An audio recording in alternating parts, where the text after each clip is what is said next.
What if the greatest mystery on Earth was buried beneath miles of ice? Forgotten, guarded, and off limits. What if the first man to find it wasn't a scientist, but a war-scarred navigator obsessed with silence? Buried beneath this ice lies a secret older than civilization, a vault of memory, erased from history. And one man, a war-worn navigator named William Morris, risked everything to find it. Long before conspiracy theorists whispered about secret Antarctic bases, before satellites revealed geometric patterns buried beneath ice, before YouTube thumbnail archaeologists connected dots on dusty maps, one man believed the impossible. This story is pieced together from real correspondence, preserved in the collected letters of William Morris. If you want to dive deeper, the link is in the description. What compels a man to abandon peace, family, and legacy for a myth scrawled in margins? What drives someone to chase ghosts through frozen hell? We begin in 1776. A British cannonball rips through an American schooner. Below deck, Morris shouts orders over the roar of war. His hands are steady, his face pure grit. War taught Morris the limits of man and the power of nature. He survived fire, but the cold, he'd come to learn, was far more cunning. Lucy was smart, skeptical, radiating calm strength. She taught neighborhood children in their home. Morris watched her, reverent. In 1785, Charleston, inside a smoky tavern, Morris met Captain Butler, a gaunt sailor with cracked skin and wild eyes. Butler whispered, "I saw it once, past the circling winds, where ice burns warm, where the old ones still wait." Morris leaned forward, transfixed. Butler pulled out a map, edges scorched, corners marked with glyphs. The war had ended, but Morris's real obsession had just begun. Back home, Lucy confronted him. The fire between them was palpable. "Why go? Haven't we lost enough?" she asked. "This isn't about glory, it's about truth," he replied. The myths that infected Morris's mind mirrored those in obscure volumes like The Hollow Earth, still in circulation today. Link below. Morris sold family heirlooms, hired a crew, repaired a battered ship he named Endeavor. Dates scribbled into logs, coordinates inked in trembling hands. The crew was a mix of skeptics, drunks, and idealists. As they loaded the ship, one whispered, "We follow a madman." A sudden echo rang out, distant and deep. The Endeavor halted mid-sea. Morris turned to the crew. Frost clung to his beard. The ice groaned.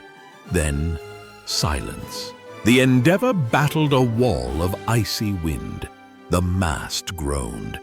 Jagged ice sliced the moonlight like obsidian.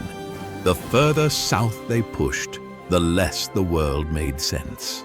Instruments malfunctioned. Bearings twisted. It was as if the Earth refused to be known here. Crew members argued below deck. Charts were redrawn hourly.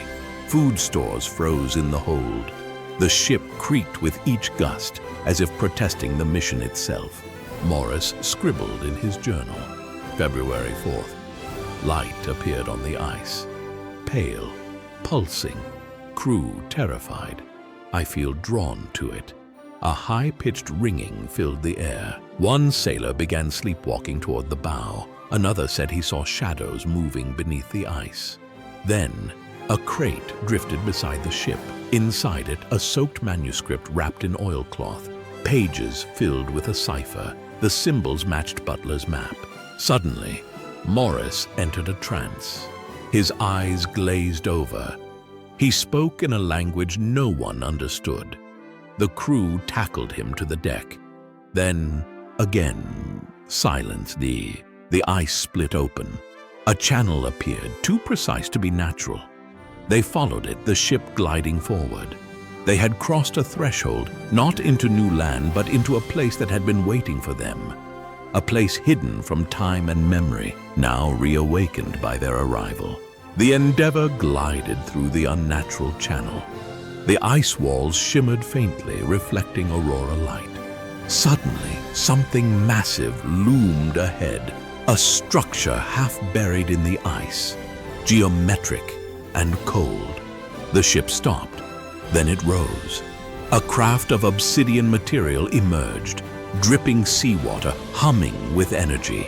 No crew, no windows, just presence. This was not a ruin. This was surveillance. The crew froze. Morris stepped forward. "We're not the first," Morris said quietly. "We're not alone." Figures descended from the vessel, tall, robed, glowing, their faces obscured by mirrored veils. One raised its hand. Static cut through the world. Time seemed to bend. A voice echoed, slow and reverberating. "You have breached the veil.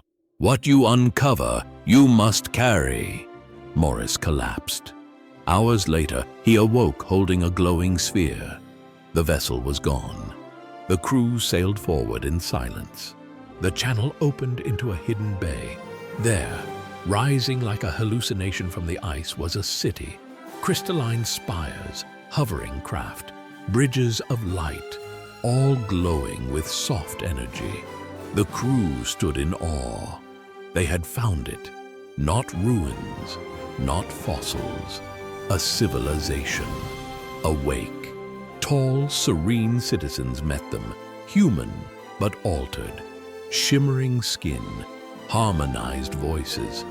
They were guided to the Republic's council, led by a man named President Fail. "You are not the first to reach us," Fail said, "but you may be the last." The ancestors of the Republic had fled collapse millennia ago. The custodians were once allies. Now they controlled everything. They reset history. They edited memory. The truth wasn't lost. It was deleted. Morris clutched the glowing sphere. It reacted to symbols on the wall, unlocking hidden archives. What they saw wasn't myth.